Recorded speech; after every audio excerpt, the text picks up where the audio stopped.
Hello everyone. Good morning to all.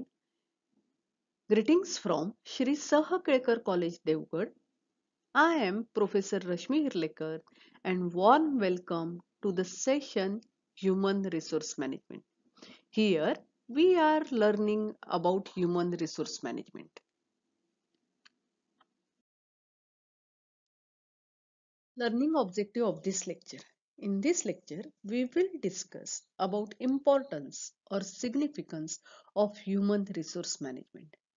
Importance or significance of human resource management can be discussed in three parts such as social importance, professional importance, and individual importance. Let's see what is the importance of human resource management. Here we will discuss about importance or significance of human resource management. In fast changing business environment, organization can succeed only through efforts competent employees. विद्यार्थी मित्रांनो, business environment किती जलद गतीने बदलते हे आपण बघितले. या फास्ट चेंजिंग बिझनेस एन्व्हायरमेंट मध्ये एकतर टेक्नॉलॉजिकल चेंजेस होत असतात, त्याच्यानंतर रूल्स रेग्युलेशन चेंज होतात, इकॉनॉमिक एन्व्हायरमेंट चेंज होत असतं, अनेक गोष्टींच्या चेंजेस होत असतात आणि या फास्ट चेंजिंग एन्व्हायरमेंट मध्ये बिझनेस ऑर्गनायझेशनला जर यश मिळवायचं असेल, it can achieve success only through efforts of competent employee. म्हणजे एम्प्लॉई असायला हवेत, ते कॉम्पिटंट असायला हवेत आणि त्यांचे नुसते कॉम्पिटंट असून उपयोग नाही. Through efforts of competent employee the organisation can succeed. म्हणजे कॉम्पिटंट एम्प्लॉईच्या प्रयत्नांनीच ऑर्गनायझेशन यशस्वी होऊ शकते. विद्यार्थी मित्रांनो, अगोदरच्या लेक्चरमध्ये आपण ह्युमन रिसोर्स मॅनेजमेंट म्हणजे काय ते बघितलं. Economic point of view 4 factors of production आहेत: लँड, लेबर, कॅपिटल आणि एंटरप्रेन्योर. त्यात लेबर हे महत्वाचं फॅक्टर्स ऑफ प्रोडक्शन आहे, that is human.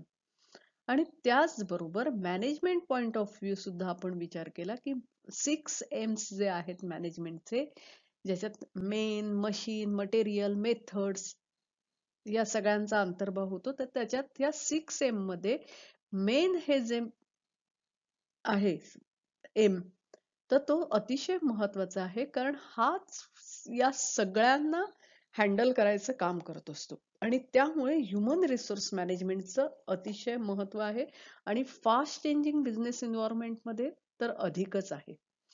Therefore human resource therefore HR has to develop competency of individual employees, develop team spirit and obtain necessary cooperation from employees to achieve organizational goal.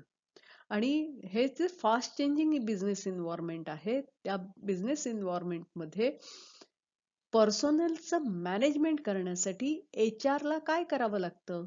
He has to develop the competency of individual employee. म्हणजे प्रत्येक एम्प्लॉईची competency develop करण्याचं काम HR डिपार्टमेंटला करावं लागतं. नुसतं त्याची competency वाढवून चालत नाही. Develop team spirit between them. म्हणजे एम्प्लॉईज आहेत, त्यांची कॉम्पिटन्सी वाढवली, नुसती त्यांची डेव्हलपमेंट करून चालत नाही. त्याचबरोबर टीम स्पिरिट त्यांच्यामध्ये डेव्हलप करावं लागतं.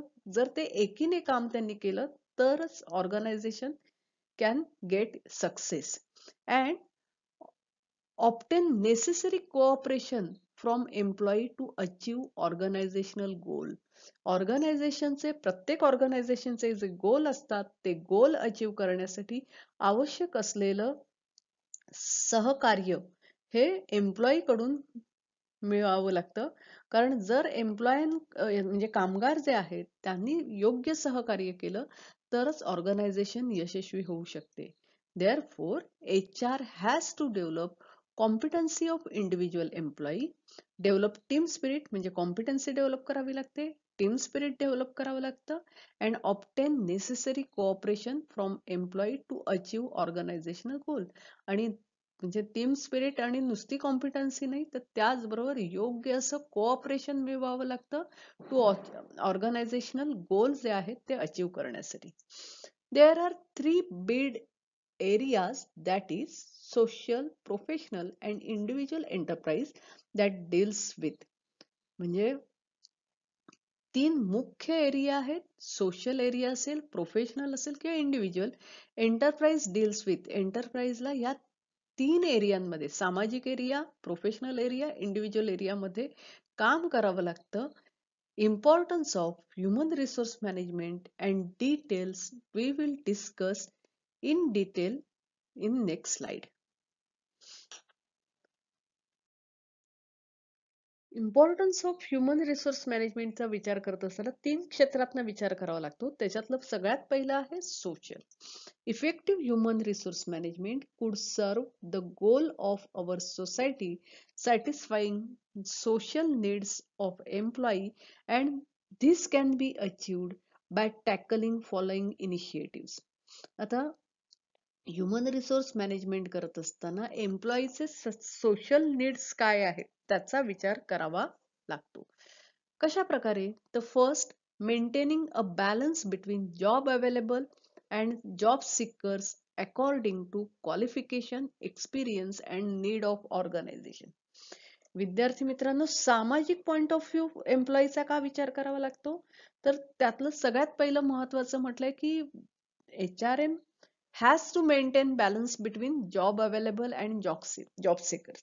म्हणजे उपलब्ध काम आणि कामगार यांचा बॅलन्स किंवा समतोल साधावा लागतो.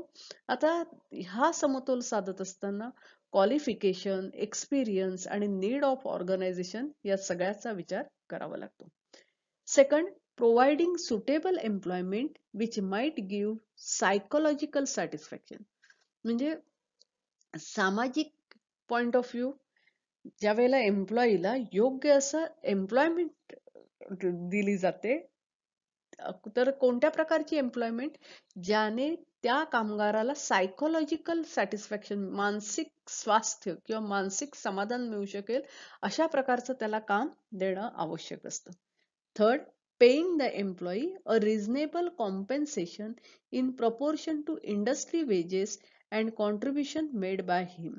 म्हणजे इंडस्ट्रीचे जे वेज रेट ठरलेले आहेत त्यानुसार त्याला पगार देणं, त्याचबरोबर त्याने किती प्रकारे कॉन्ट्रीब्युशन केलंय त्याच्या कॉन्ट्रीब्युशन नुसार पगार देणं, ह्याचा विचार करावा लागतो. पेइंग एम्प्लॉई रिझनेबल कॉम्पेन्सेशन, त्याला योग्य मोबदला दिला पाहिजे. आणि fourth one, by helping people to make decisions that are in their own interest. म्हणजे जरी एम्प्लॉई असले, जरी ऑर्गनायझेशनल गोल अचीव करायचा असला, तरी HRM ला विचार करावा लागतो, लोकांना मदत करावी लागते to make the decisions.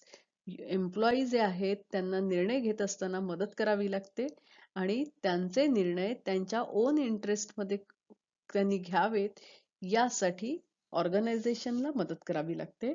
Eliminating waste, improper use of human resource. आणि त्याचबरोबर सामाजिक पॉइंट ऑफ व्ह्यू HRMचा महत्वाचा विचार करत असताना एलिमिनेटिंग वेस्ट म्हणजे वेस्ट टाळणं, improper use of human resource, human रिसोर्सचा अयोग्य वापर टाळण्याची जबाबदारी, सामाजिक जबाबदारी ह्युमन रिसोर्स मॅनेजमेंटला घ्यावी लागते. म्हणजे ह्युमन रिसोर्स मॅनेजमेंट हे सामाजिक पॉइंट ऑफ व्ह्यू सुद्धा महत्वाचं आहे.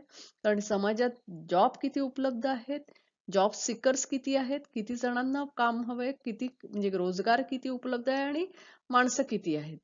त्याचबरोबर योग्य माणसाला योग्य एम्प्लॉयमेंट देणं, जेणेकरून त्याला सायकोलॉजिकल सॅटिस्फॅक्शन मिळेल, त्याला योग्य प्रकारे पेमेंट करणं किंवा त्याच्या कामाच्या मोबदल्यानुसार किंवा industrial veg रेटनुसार.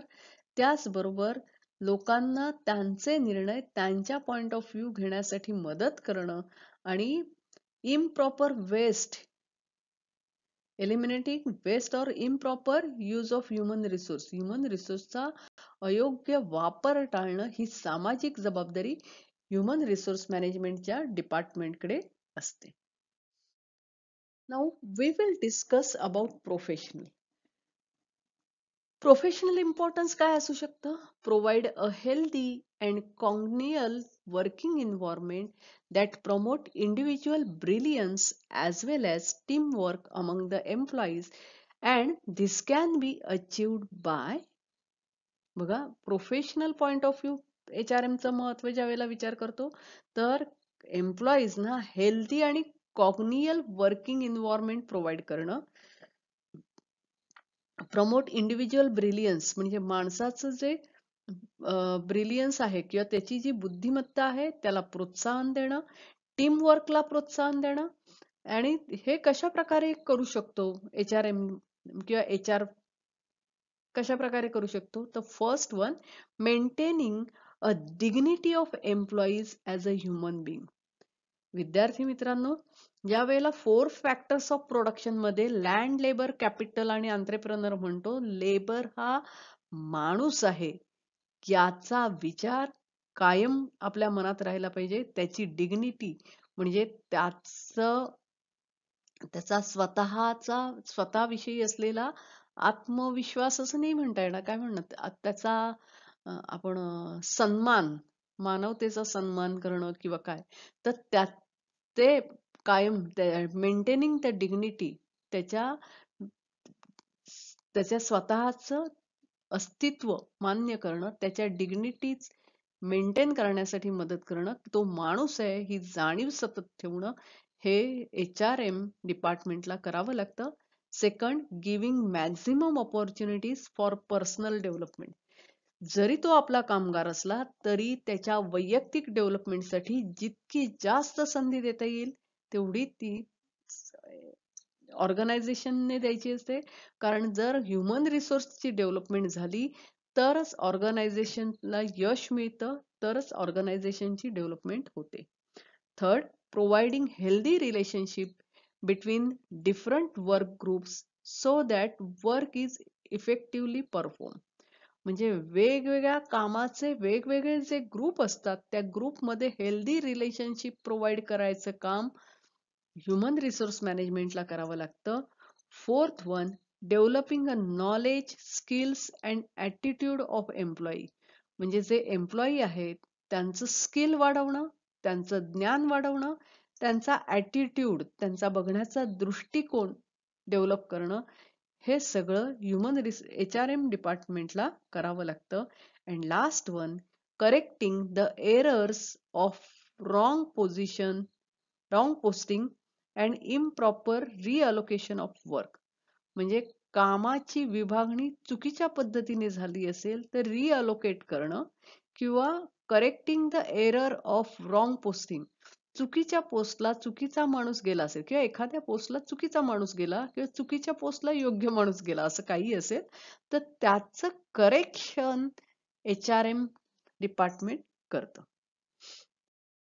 Individual point of view human resource मॅनेजमेंटचं काय महत्व आहे? Human resource management is important for achieving objective of individual enterprise. म्हणजे ह्युमन रिसोर्स मॅनेजमेंट महत्वाचं आहे का? Achieving objective. आता हे ऑब्जेक्टिव्ह ऑफ इंडिव्हिज्युअल एंटरप्राइज म्हणजे एंटरप्राइजचे पण ऑब्जेक्टिव्ह असतात, इंडिव्हिज्युअलचे, ह्या दोघांचे ऑब्जेक्टिव्ह ज्या वेळेला एकत्र येतात त्यावेळेला चांगल्या प्रकारे काम होतं.